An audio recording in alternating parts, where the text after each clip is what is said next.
Sorry, let me stop playing. Okay, so welcome to Ling's first podcast. This is episode 1, and this will be the intro of Ling.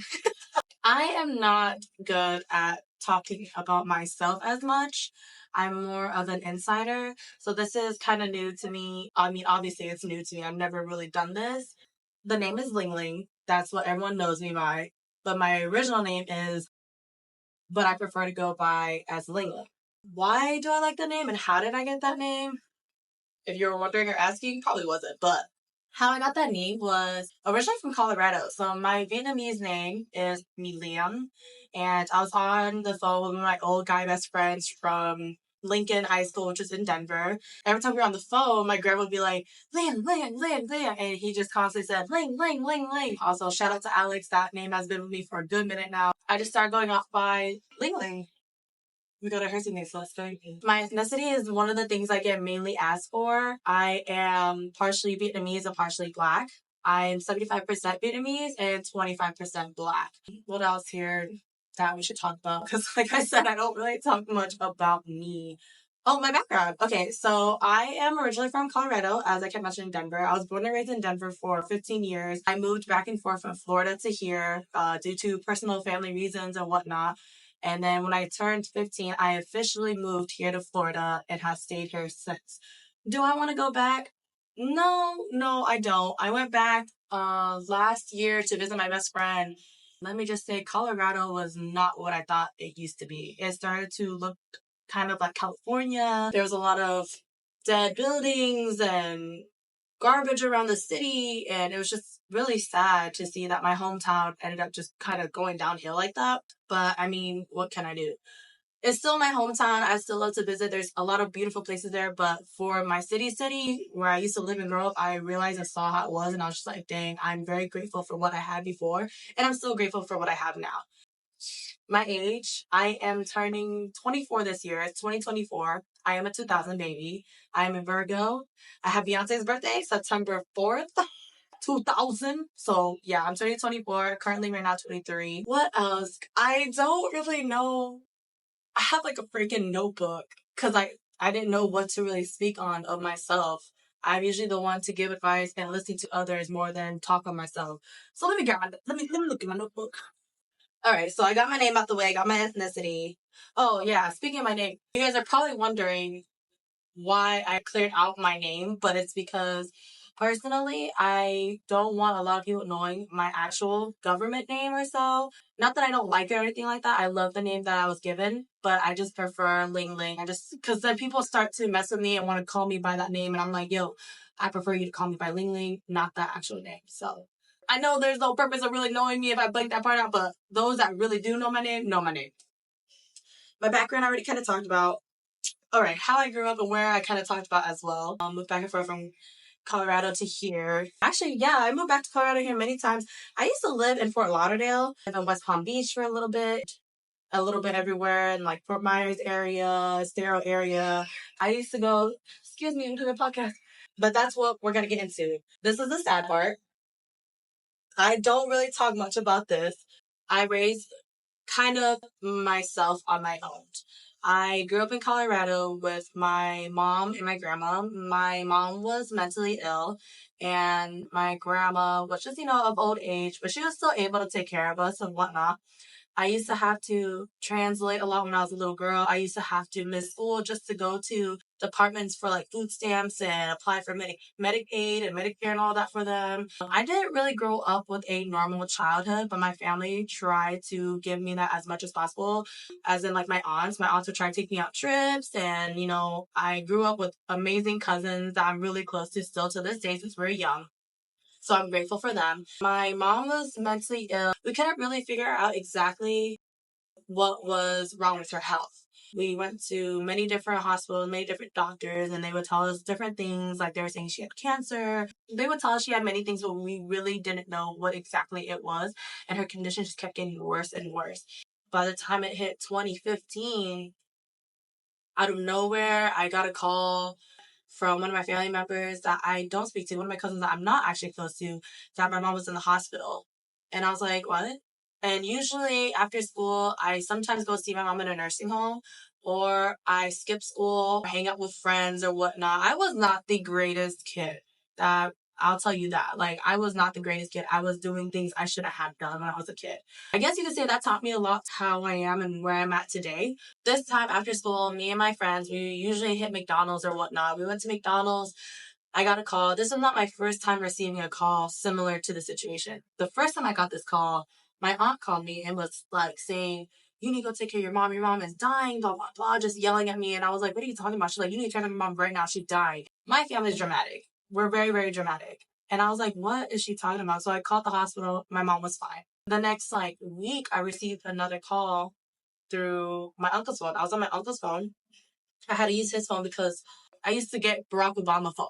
Okay, I used to get phones from the food stamps departments and whatnot because my family couldn't afford phones or anything like that. So I used to have the little tiny looking phones. And like I said, grateful for all of that, grateful for where I'm at, and grateful for how I became. I think I ran out of minutes. So in order for my family to contact me, because we had moved again, I moved all the way to Brighton and went to Lincoln. And Brighton was like a good 35, 40 minutes away. And I had to take the bus. So I had to take a Greyhound bus from Brighton to Lincoln. And it took me at least an hour and a half. I had to go on 3 different type of buses to get to my school during that time. I can't really remember as much because the older I got, the more those obviously memories started to fade. I didn't want to kind of remember those type of days anymore just because it was very hard on me.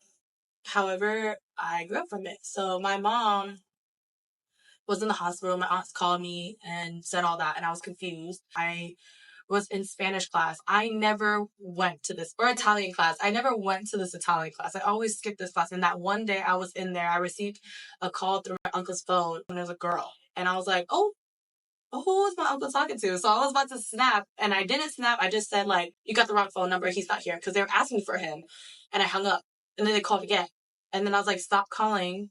Don't call this phone anymore. You got the wrong number. Stop calling." And I hung up again. I was a sophomore during this time. Once that was done, I went to McDonald's with my friends. I received a call from my cousins, like a Facebook text or something. Like, the heck? Why are they reaching out to me? I don't even speak to these cousins. And then they tell me "Hey, we're picking you up because your mom's in the hospital." And I was like, "Yeah, I know." And then they're like, "No, you need to come because something's wrong with your mom." And I was like, okay. I started to cry, I started to break down a little bit. They came and picked me up. Some stuff went down to the car. They were pissing me off about, but it is what it is. We got to there. Once we got to there, I dropped because the doctors told me that my mom was on life, the life machine thing to help breathe. I can't remember at the top of my head what that's called either. She was basically on that. And I was really shocked and grateful because originally my uncle, the one that had the phone, signed off that she wasn't supposed to be on that. She wasn't supposed to be on the life machine. If she was to go, we were to let her just peaceably go. But I was like, dang, this is a sign for me to be able to say goodbye to my mom this one last time and whatnot. That happened. My grandma was there. It was really hard. It was difficult losing someone that is your mom or, anyone that's close to you. It's just hard. There was a lot of things that I didn't get to do or fulfill my dreams with my mom or so, or help her on things because I was so young. And there were so many regretful things that I did to my mom that I was not helpful with either because I was also young. I lost my mom at a young age, 15. 2015, my mom passed. We ended up moving here. I moved here. I lived with an aunt. It was tough living there too. It was different. And I had thoughts of not having my own family was really hard. I still get those thoughts sometimes that I don't have my own immediate family. As years go by, things went downhill. A lot of stuff happened. A lot of feelings, a lot of new emotions, a lot of growth. But we'll get into that with another time. So I found out I had 2 siblings, a half brother and a half sister.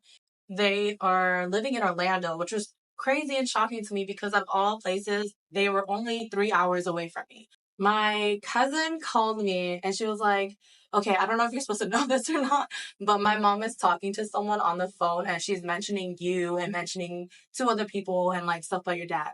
I did not know who my dad was. Here and there, little nicks and necks I would hear about my dad living in Colorado and sometimes here. In Colorado, everyone knew my dad somehow except me. I was living in this duplex and next door the duplex was like, "Oh my god, you're what's his face's daughter." And I was like, "How do you know that? Who are you to even know that?" And they're like, "Oh my god, your dad's a great singer. He used to mow my lawn. He's amazing. He's nice. This and that. He's a goofy guy. Where is he now?" I have no idea because I'm asking you. Family's Vietnamese primary doctor knew who he was too. We moved to this other house. She knew who he was. She was like, oh yeah, he used to go to my church. Everyone knew who this man was except me, which was aggravating for a kid. That happened. So little nicks and knacks about my dad. Now we're back to where my two people walked out of my life and two people walked in. My sister texted me through Instagram and I was like, who is this? And I was like, no way. And my aunt was telling me like, hey, are you ready to meet your siblings? And I was like, yeah, I am. And I was like, let's do it. Let's meet them. I ended up meeting them. They were great. I am literally the both of them. I can be my brother and I can be my sister. I'm right in the middle. They are phenomenal people. I love them to death. Even though we do have our brother and sisters fight, because who doesn't? I do love them. That's that with that part. I learned a little bit more about my dad and whatnot. That's a whole nother story. Don't know if I want to speak on that because that one's a little more personal for me and my siblings that I just met. So I'd rather keep that one on hold. You know what? We're just not gonna talk on him. We gonna speak on him on another time because that's a story for not just for me, but from other people that I love and care about as well. Whew. So that's Ling Ling's sad story. There's more to it. There's a lot more to it, but I don't want to go into depth with it just yet because this is just my little mini intro. Moving on to my life goals. Hopefully become a teacher, have an amazing, beautiful family, and an amazing home with a Doberman. I want a Doberman so bad. Nice car and just being able to live day by day without stressing much about like financially or whatnot. I mean, obviously I have a little bit of stress about that here and there because who doesn't, you know? Nowadays money is tight for everyone. But I'm saying like just being able to just be happy with my family. That's about it. I just want that regular schmegular dream life. If I get there, I get there. If I don't, I don't, because life plays out the way life plays out. Oh, how I view things. A lot of people say I am hard to read. I guess because, like, if I know you and I'm cool with you and I get close to you, then yes, I will talk. If you ask me, I will tell you how I am and who I am and where I'm from. If you don't, then I'm not.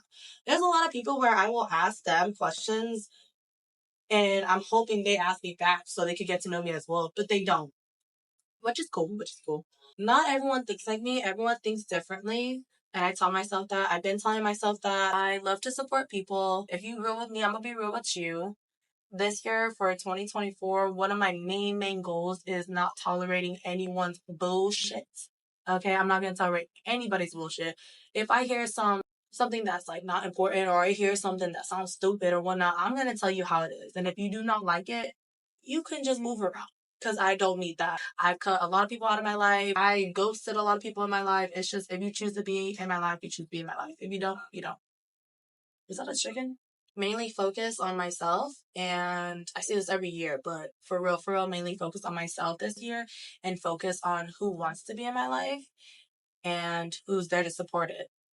That is my life story. I feel like I need to do this all over again because I was talking so much and there was so much noise. We had fireworks, we had kids screaming. Now we got a whole chicken out here.